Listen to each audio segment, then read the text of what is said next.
Now, welcome to another Let's Talk Some Bad Batch. This time it is the 14th episode of Season 2, also called Tipping Point. So, do be warned, spoilers ahead for the episode. And so, once again, let's begin with your ever so brief review of the episode. It was a bit slower, but it set us up for the finale perfectly. We kind of got a check-in as to where every member of the Bad Batch is, what the goal is here, what they're doing, and I'm excited to see the climactic finale. Yeah, maybe a touch slow, but I don't think Just that a was... touch, but not bad. No, not I in think a bad way. I don't think it needed to be like explosive and action-packed. It had a good action at the beginning. It had some nice character moments. It had a lot of It was just a really damn good episode in my book. Mm-hmm. And I really appreciated that they checked back in with what Chuchi's been up to. Yeah, I'm glad we kind of went there very briefly just to know, yep, she's still there. She's doing her thing. We had Echo. We had Crosshair. We had the main team. Mm-hmm. They packed it all in there just nicely. All right, let's now move on to the comments, starting with the top-rated comment so far on the video. We're doing this one a little early, so it's only been up a couple hours, so apologies for anybody who got their comment up late. All right, this one is from Whitman Paxton. This episode just shows what The Mandalorian needs to be. Depth, growth, and forward momentum in the story. Yeah. Yes. What is the story this season in Mando? I don't know. Okay. Well, we're not spoiling Mando here for people who haven't Yeah, we're not watched going to that talk about Mando at all. Well, I mean, But- a little bit. In comparison, come on, let's face facts. Beginning of the season for Bad Batch, they were kind of all over the place too. Well, not all over There the were place. specific episodes that kind of tied us to this, what the main thing is, what's going on here. But there were filler episodes. I don't want to use the word filler. There were deliberate episodes where it's like we're trying to we're not really moving the story forward monumentally. We're giving you a little character development. We're giving you a fun story. I don't like the word filler per se, but I not that I completely disagree with you or think you can't use the word. I'm fine that people use the word, but I think when you watch this episode, you feel this is the culmination of the whole season. And there were some episodes that you could probably trim or maybe condense into another episode or do all sorts of things to tighten up the season. But overall, again, this feels like it was the culmination of the previous 13 episodes going into the finale. Our next comment is from Derek Lopez. This episode made me feel sorry for Crosshair even more. Yes and no. Yes and no. I mean, I agree, yet he has done some terrible things. Let's not forget. This is also true. He has definitely had a darker career here in the last couple of years with the Bad Batch. Yeah, with the Empire, you mean. But yeah, I agree. You do feel bad for him, which is a really good thing for the character because he is a villain. And in the back of your head, again, you know he's shot innocent civilians. He's done some pretty horrible things. Yes. He turned on his brothers. But at the same time, you know, he is also still kind of a victim. Mm-hmm. So it's a conflicting character, and I love it. He's a great, complex character. He is. I think what's interesting about him is his journey. In the depth it brings into Star Wars, the depth it gives you for all of the clones. He's the one who says that he kind of had control the whole time. The other clones didn't. Yeah, how do you think the Regs feel? How do you think, Cody feels that he shot at, Obi-Wan? They were close. Well, How do real you think close, the yeah. ones who shot and killed Jedi feel? That they killed their commanders? Well, for all Cody knows, Or he that they did. killed the younglings? How do you think the 501st feel after marching into the temple and shooting children? Yeah. When they come to their senses and go, why, how did I do that? Yeah. Crosshair is trying to give you that story without going so far as to Kill children? give you that full depth horror of what they have done against their will. Yeah, I think that's one thing I wish even a little more, and I understand Bad Batch is kind of a children's show, but we had a really, really good Cody episode, but you still were kind of like, well, how do could we get a little deeper into Cody's mind about all that? I mean, I'm not like, I don't think we need it, but it would be really cool to like have a more in-depth Cody story to really know what was that like. Did you just come out of it and be like, why did we shoot the Jedi? Or did the chip really kind of affect his brain where he's like, I followed the orders and the Jedi betrayed the Republic, or, there's a lot you could still do with that. I do like that in this episode, he tried Crosshair. He tried to warn them. Yeah. Which is inadvertently going to just drive them to him. Probably. I mean, they're questioning But the legitimacy of it. They're like, is this a trap? They're going to go try to save their brother. Well, and if they think other clones have been taken here, they have an obligation now. Yeah, well, They do when Echo showed I up. was just gonna say there's gonna be a guilt trip from Echo. Like, these are your brothers. I know you're not a reg. You're a special Clone Force But 99. they also have to understand that Omega will never be safe as long as they think she's alive and that she's Imperial property. Well, that's the thing. They have to kind of figure out what is best for Omega. She's kind of become part of the team. We've seen her all season long, kind of being thrown into dangerous situations willingly by Hunter and the Batch. So I think one of the weakest parts of the season, if we're going to discuss it, it has been Hunter and Omega. That relationship is kind of deteriorated into, well, we'll just do what Omega says and kind of follow her lead at times and not really try to be an adult here, even though they're younger than her. I get all that. They kind of lost that Hunter Guardian thing a little bit this season, I think. I can agree. She does take the reins a lot more often than it seems like. But these are, I guess you could say, new dads trying to figure out what to do. No, I agree. I'm not, like I said, they are younger. They've never tried to raise a child before, and there are excuses for it. I just wish they would have explored it more this season. I think the season's been really, really good overall, and I think Omega's growth this season has been good. But I think we're missing that Hunter-Omega dynamic a little bit that actually I thought was pretty good in season 1. All right, with that, let's move on to the next comment from Night Girl Gaming. Hemlock feels like a really good villain. Sometimes being cartoonishly evil just works wonders, and he got the right presence for it. Yeah. We don't really know what the heck he's up to, per se. We know he wants he's bringing in the regular clones who are kind of betraying the Empire to do something. He's using them. Yeah, he's got some kind of experiments going on. I don't think he's... To him, they're just parts. They're not people. Yeah, exactly. He sees them as tools or things to be used in his experiments. I don't think he's, doing anything to them, to enhance clones or study clones, as much as he's just using them for whatever he's trying to do. Mm-hmm.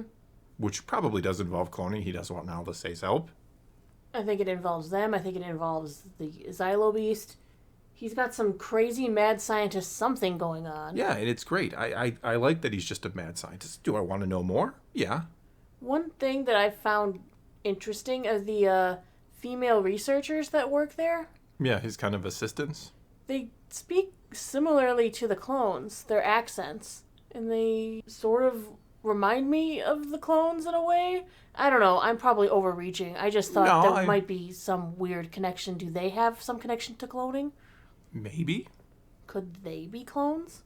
I don't think so, but maybe. I don't know. Like I said, I'm reaching. The accent, just when I was listening to her speaking with Crosshair, I was like, why do they sound so similar? Again, probably reaching.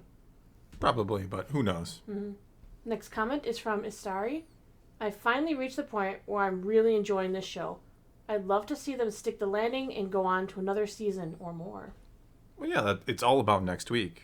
It really is. I mean, if next week's episodes, and, knock on wood or whatever, if they suck, then it's kind of all for naught, right? Mm-hmm.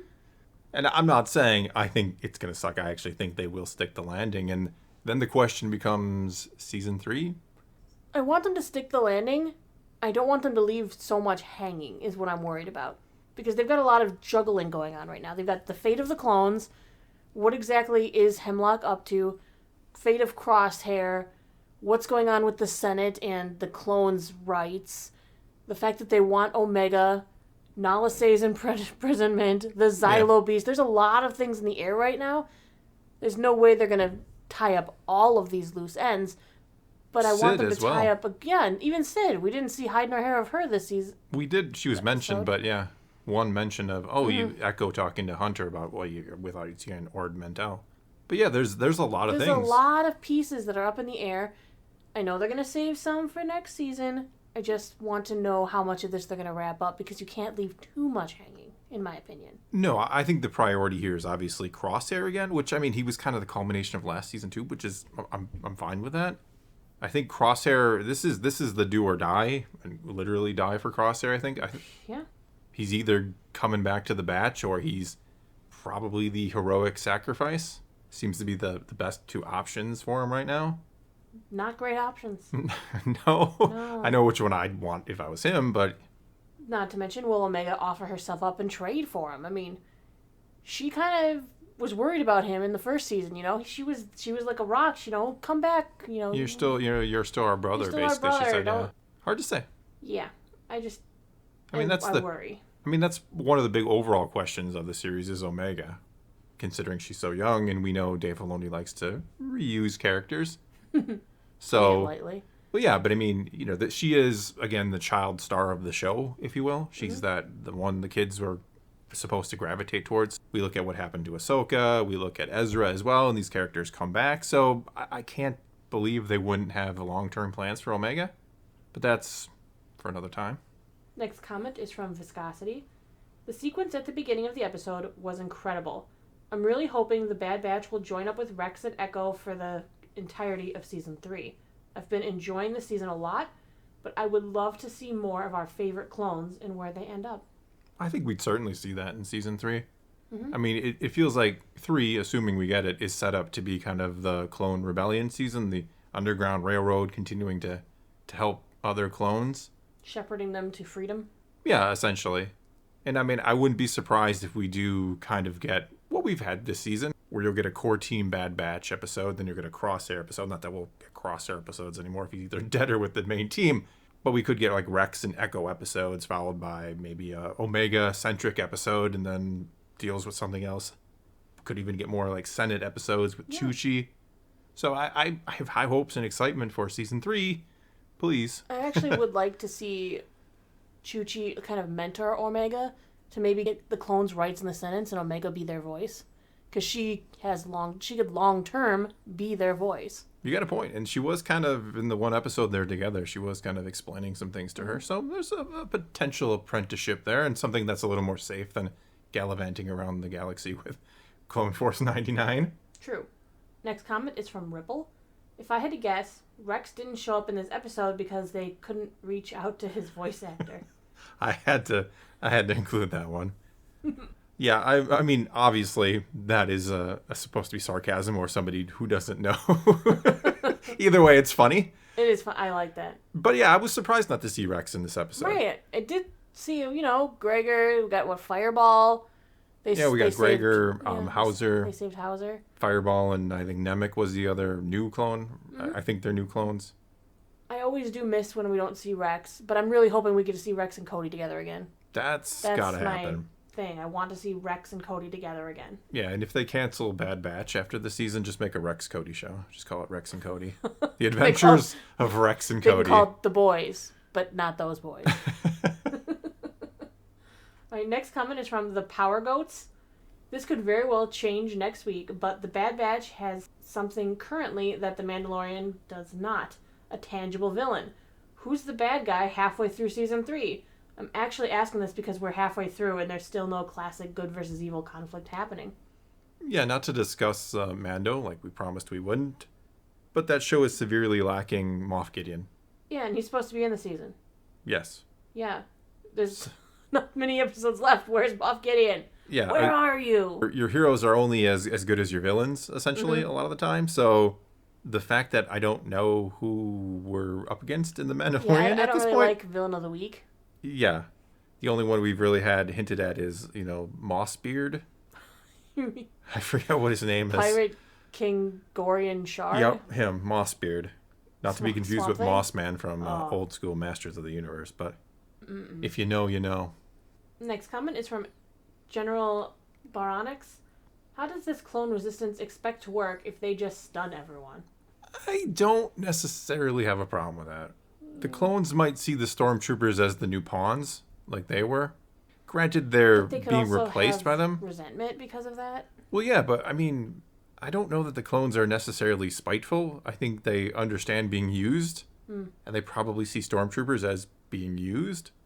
Not saying they're happy about it. We obviously have the ongoing kind of, the clones don't want to be replaced. They want to keep fighting forever, but I think the ones, especially the ones who've been liberated now, if you will, they probably look at the stormtroopers and go, they're just the new pawns and puppets of this empire, the same way we were the pawns and puppets of the Republic. I don't think they have any true ill will or animosity towards them. Not yet. Yeah. Bum, bum, bum. Plus, it's not really, I don't think everybody knows just how bad the empire is right now, right? Hey, if Omega doesn't use stun, I don't know why the clones are. True, she's just fire her bow and be like, what are you guys using stun for? All right, let's move into our last comment from Beck W. I find myself watching Bad Batch before Mandalorian every week. I didn't expect that this season. Yeah, I joked earlier about, of course I'm going to watch Mandalorian first. Mm-hmm. Yeah, well, I still do, or we still do, but Yeah. surprisingly, Bad Batch has been superior lately. Yes, the ending of Bad Batch has been better than the beginning of Mandalorian. Yes, is that a is fair what I can comparison? currently say. Is that fair? Yeah, well, yes and no. There are definitely episodes of the Bad Batch this season that were not as good as the Mandalorian episodes. Sure. The ending of one, ending is where you ramp up into something cool to try and finish off your plot. So of course right now they should be really good. It's just Mandalorian should be better in general overall. Yeah, you feel like it should be. But we also keep in mind, we're now moving already into the back half of Season 3 of The Mandalorian. We're halfway home. Mm-hmm. So it's going to be interesting to see how these final 4 episodes compare against these last 5 or so episodes of Bad Batch that it kind of went up against here. Mm-hmm. See how both kind of close it out. All right, well, speaking of closing it out, that's going to be all we got for you this time. So now it's your turn to take to the comments below and tell us what you thought of this episode of The Bad Batch, or tell us what you thought of what we thought of this episode of The Bad Batch, and let's talk some Star Wars. And until next time, thanks for watching.